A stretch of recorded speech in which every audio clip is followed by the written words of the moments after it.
OSHA released its findings from a federal workplace safety investigation into a metal plant explosion that an agency official called, quote, entirely preventable.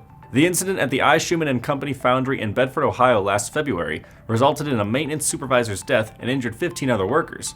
Now, the company is facing 6 serious violations and $62,500 in proposed penalties. According to the Department of Labor release, OSHA inspectors learned that the explosion occurred while employees inspected a water leak on a furnace used to smelt solid metals.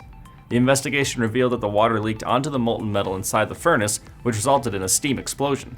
Furthermore, the inspectors discovered that the company did not ensure that the required lockout-tagout procedures were followed during the employee's furnace inspection. OSHA Area Director Howard Eberts said the tragedy could have been avoided if, quote, the employer followed well-known machine safety standards.